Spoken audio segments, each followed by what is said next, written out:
तो hello friends, welcome you. आज इस वीडियो में जो हम लोग टॉपिक डिस्कस करने जा रहे हैं वो है फुल फॉर्म के बारे में। तो कंस्ट्रक्शन साइट पे हम लोग बहुत सारा ऐसा वर्ड सुनते हैं जिसका फुल फॉर्म बहुत सारे लोगों को नहीं मालूम होता है। तो इस वीडियो में हम लोग वैसे ही कुछ 15 वर्ड का फुल फॉर्म जानने की कोशिश करेंगे और उसके साथ हम लोग जानेंगे उस वर्ड का मीनिंग क्या होता है और उस वर्ड का डेफिनेशन भी हम लोग जानने की कोशिश करेंगे। तो आइए वन बाय वन हम लोग सारे 15 वर्ड को देखते हैं। तो जो सबसे पहला वर्ड है वो है HSE। HSE का फुल फॉर्म होता है हेल्थ सेफ्टी एंड एनवायरमेंटलिस्ट। तो ये एक पोस्ट होता है, पोजीशन होता है जो कि कोई प्रोफेशनल होल्ड करता है कंस्ट्रक्शन साइट पे। तो जिस कंस्ट्रक्शन साइट पे जिस एरिया पे HSE को असाइन किया जाता है उसका काम होता है उस सारे एरिया का हेल्थ सेफ्टी और एनवायरनमेंट को मैनेज करके चलने का। अगर वहाँ पे कोई प्रॉब्लम दिखता है तो वो एक्शन लेगा और अपना काम मतलब कि उसका यही होता है कि हेल्थ और सेफ्टी और एनवायरनमेंट को वो मैनेज करे। दूसरा जो यहाँ पे वर्ड है वो है PTW। PTW का फुल फॉर्म होता है permit to work. Construction site पे जब भी हम लोग कोई काम करने जाते हैं तो सबसे पहला काम हम लोग का होता है परमिट इशू कराना। छोटा से छोटा काम हो या कोई भी बड़ा से बड़ा काम हो, आपको सबसे पहले परमिट इशू कराना पड़ता है और हर अलग अलग काम का अलग अलग परमिट होता है। तो हम लोग बिना परमिट के कंस्ट्रक्शन साइट पे कोई भी काम नहीं, कोई भी एक्टिविटी नहीं कर सकते हैं। सबसे पहले परमिट इशू होगा, उसके बाद ही हम लोग काम कर सकते हैं। तीसरा जो वर्ड है वो है आपका JHA। JHA का फुल फॉर्म होता है जॉब हजार्ड एनालिसिस। तो कंस्ट्रक्शन साइट पे हम लोग जब परमिट इशू करवा लेते हैं तो हम लोग को संग संग उसके साथ हम लोग को जॉब हजार्ड एनालिसिस को भी अटैच करना पड़ता है। तो अलग अलग जॉब का अलग अलग JHA होता है और जैसे कि मान लीजिए हमने कोई परमिट इशू कराया किसी काम का, तो सेम उसी काम का हमको JHA अटैच करना पड़ता है परमिट के साथ। और JHA में लिखा होता है, JHA जो डॉक्यूमेंट होता है वो उसमें बहुत सारा हजार्ड जो होता है जॉब के रिलेटेड वो मेंशन होता है कि क्या क्या हजार्ड है इस जॉब में और क्या क्या प्रिकॉशन हम लोग को लेना चाहिए जो काम करने जा रहे हैं उसके लिए। तो जो चौथा वर्ड है वो है आपका WMS। WMS का फुल फॉर्म होता है वर्क मेथड स्टेटमेंट। तो हम लोग पहले देखा परमिट टू वर्क, हम लोग कोई भी काम करते हैं उसके लिए परमिट टू वर्क इशू करवाते हैं। उसके बाद परमिट टू वर्क जिस काम के लिए इशू कराया है उस काम का JHA हम लोग अटैच करते हैं उसके साथ। और जो परमिट टू वर्क और JHA जब अटैच कर लेते हैं तो तीसरा जो डॉक्यूमेंट होता है वो WMS हमें उसके साथ अटैच करना पड़ता है। तो WMS में जो मेंशन होता है वो सारा प्रोसीजर और सारा स्टैंडर्ड मेंशन होता है जिसके थ्रू आपको काम करना है। जो काम आप करने जा रहे हैं उसका सारा स्टैंडर्ड, सारा प्रोसीजर आपको WMS में लिखा रहता है। उसी को देखते हुए आपको आपको काम करना है। तो जो यहाँ पे पांचवा वर्ड आप देख रहे हैं वो है आपका MSDS। MSDS का फुल फॉर्म होता है मटेरियल सेफ्टी डेटा शीट। तो कंस्ट्रक्शन साइट पे जब भी हम लोग कोई मटेरियल लाते हैं तो उसके साथ हमें MSDS material safety data sheet भी प्रोवाइड किया जाता है। अगर कोई वेंडर से मटेरियल ले रहे हैं या कोई सप्लायर से मटेरियल ले रहे हैं तो हमें उसके साथ MSDS भी मिलता है। और MSDS जो डॉक्यूमेंट होता है उसमें मटेरियल के बारे में सारा इन्फॉर्मेशन मेंशन होता है कि हमें मटेरियल को कैसे यूज़ करना है, क्या हज़ार्ड है मटेरियल के साथ क्या क्या हज़ार्ड आता है, क्या मतलब कैसे यूज़ करना है, कैसे रखना है, सब कुछ सारा कुछ उसमें मेंशन होता है। तो छठा जो वर्ड है वो है आपका PPE। PPE का फुल फॉर्म होता है पर्सनल प्रोटेक्टिव इक्विपमेंट। तो जब भी हम लोग साइट पे काम करने जाते हैं तो सबसे पहले हमारा काम होता है PPE को यूज़ करना, PPE को पहनना। तो PPE में आपका आ जाता है safety helmet, safety jacket, safety glass, safety shoes, ये सब बेसिक PPE होता है। बिना इस बेसिक PPE को यूज़ किए हुए हम लोग काम नहीं कर सकते साइट पे, क्योंकि अगर बिना PPE के हम लोग काम करेंगे तो बहुत ज़्यादा चांसेस है कि हम लोग इंजर्ड हो जाएं। तो सातवां जो वर्ड है वो है CAR। CAR का फुल फॉर्म होता है करेक्टिव एक्शन रिक्वेस्ट। तो ये जो डॉक्यूमेंट होता है वो मैनेजर लेवल का आदमी या विजिटर या क्लाइंट जो भी साइट विज़िट करने आता है, अगर उसको दिखता है साइट पे कि कुछ ऐसा प्रॉब्लम है तो वो CAR इशू कर देता है। CAR इशू करने का मतलब है कि जो भी प्रॉब्लम है उसने रेज़ कर दिया है जिस डिपार्टमेंट के ख़िलाफ़। मान लीजिए कोई इलेक्ट्रिकल फॉल्ट है उसको दिखा, तो इलेक्ट्रिकल डिपार्टमेंट के ख़िलाफ़ उसने CAR इशू कर दिया। अब इलेक्ट्रिकल डिपार्टमेंट का काम होगा कि वो जो काम में गड़बड़ है उसको ठीक करके CAR को जाके मैनेजर से क्लोज़ करवाए। जैसे CAR क्लोज़ होगा वैसे ही समझ लीजिए कि आपका काम ख़त्म हो गया। काम सही होने के बाद ही CAR क्लोज़ होगा। 8वां जो वर्ड है वो है WEL। WEL का फुल फॉर्म होता है वर्क प्लेस एक्सपोजर लिमिट। तो हम लोग जब काम करते हैं साइट पे तो बहुत सारा ख़तरनाक गैसेस के साथ भी काम करना पड़ता है। तो सारे गैसेस या सारा कोई भी सब्सटेंस होता है, सबका एक लिमिट होता है कि इस लिमिट के ज़्यादा एक्सीड कर जाता है एनवायरनमेंट में कोई भी सब्सटेंस, तो वो हार्मफुल हो जाता है, वो हमारे मतलब शरीर के लिए बहुत ख़तरनाक हो जाता है।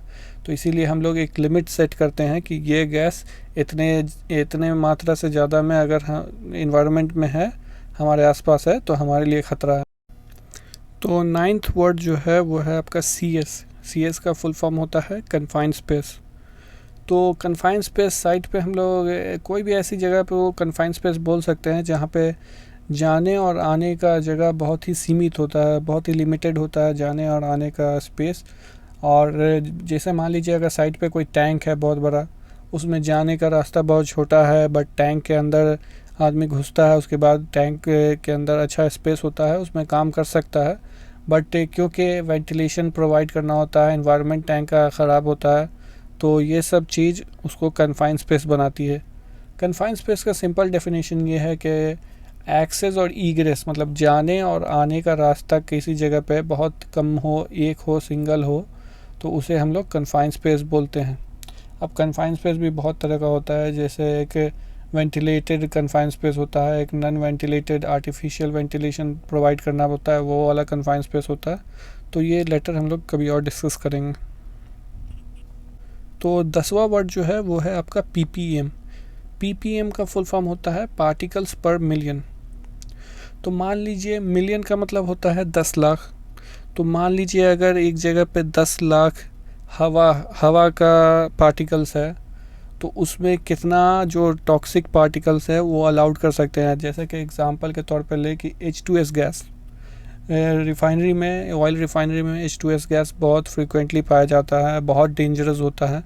तो मान लीजिए अगर हवा का पार्टिकल्स आपका 10 मिलियन है, मतलब 1 मिलियन है, मतलब कि 10 लाख अगर हवा का पार्टिकल्स है, उसमें सिर्फ और सिर्फ 10 पार्टिकल्स H2S के अलाउड हैं। अगर 10 से ज़्यादा हो जाता है पार्टिकल्स H2S के हवा में, 10 लाख हवा में 10 से ज़्यादा पार्टिकल्स हो गया, तो फिर वो हमारे लिए और इन्वायरमेंट के लिए बहुत हार्मफुल है। हमें जल्द से जल्द उस काम को वहीं पे स्टॉप कर देना पड़ेगा।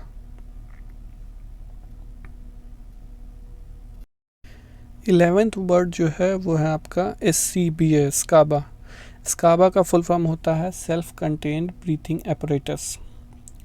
ये एक ऑक्सीजन सिलेंडर वाला डिवाइस होता है जिसको हम लोग यूज़ करते हैं जबकि आपका एनवायरनमेंट बहुत ही टॉक्सिक हो, बहुत ही हजार्डस हो, जहाँ पे बहुत जहरीला गैस होता है, वहाँ पे हम स्काबा को यूज़ करते हैं कुछ देर के लिए, स्केप करने के लिए कभी यूज़ करते हैं। वहाँ से मान लीजिए कहीं जा रहे हैं, वहाँ पे आपका हार्मफुल गैसेस है, कोई टैंक के अंदर, कोई कन्फाइंड स्पेस के अंदर गए, काम कर रहे हैं, वहाँ पे हार्मफुल गैसेस है, तो हम लोग स्काबा का यूज़ करेंगे। स्काबा बहुत मस्ट हो जाता है ऐसे सिचुएशन में यूज़ करने के लिए, और ये क्रिटिकल एक्टिविटी है, तो बहुत लिमिटेड टाइम के लिए और बहुत लिमिटेड लोग ही इसको यूज़ करते हैं।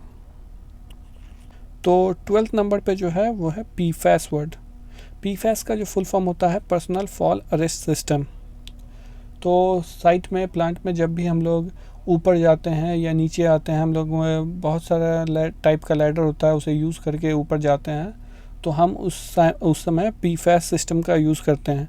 PFAS सिस्टम बहुत कारगर चीज़ है। मान लीजिए जैसे कि हम लोग ऊपर जा रहे हैं और या फिर नीचे आ रहे हैं, तो नीचे आने के टाइम में हम लोग अगर स्लो नीचे आते हैं तो कोई दिक्कत नहीं है, PFAS डिवाइस अपने आराम से मतलब कि आपको आने देगा, एक्सेस देगा आपको आने के लिए। बट मान लीजिए वही आपका हाथ छूट जाता है, कांटेक्ट छूट जाता है सीढ़ी से, या फिर फिसल जाते हैं आप और एक बार में आप नीचे आ जाते हैं झटके से, तो जैसे ही झटका महसूस करता है PFAS सिस्टम, वैसे ही वहाँ पे लॉक हो जाता है और आप वहीं पे लटक जाते हैं। नीचे नहीं गिरते हैं। तो ये इसका खासियत है PFAS सिस्टम का। 13th वर्ड जो है वो है पास। पास का जो फुल फॉर्म होता है पुल एम स्क्वीज स्वाइप। तो ये पास मेथड है। हम लोग फायर एक्सटिंग्विशर जब यूज़ करते हैं तो हम लोग यही मेथड यूज़ करते हैं। जब भी कहीं पे आग लगता है तो हम लोग पास मेथड यूज़ करके उसको बुझा देते हैं फायर एक्सटिंग्विशर से। तो जब भी हम लोग फायर एक्सटिंग्विशर हाथ में पकड़ते हैं तो सबसे पहले कहीं पे आग लगा है तो सबसे पहले आप उसमें पिन, जो सेफ्टी पिन होता है, उसको पुल करेंगे। सेफ्टी पिन पुल करने के बाद सेफ्टी पिन निकल जाता है। उसके बाद होज़ पकड़ेंगे फायर सिलेंडर का, उसको एम करेंगे आग के तरफ। आग के तरफ एम करने के बाद जो आपका हैंडल होता है उसको हम लोग स्क्वीज़ करेंगे। हैंडल स्क्वीज़ करने के बाद धीरे धीरे होज़ से हम लोग स्वाइप करेंगे और आग धीरे धीरे बुझ जाएगी। तो ये जो पास मेथड है हम लोग ये अप्लाई करके ही किसी भी आग को काबू में कर सकते हैं, बुझा सकते हैं, कोई भी अगर आग लगा है तो।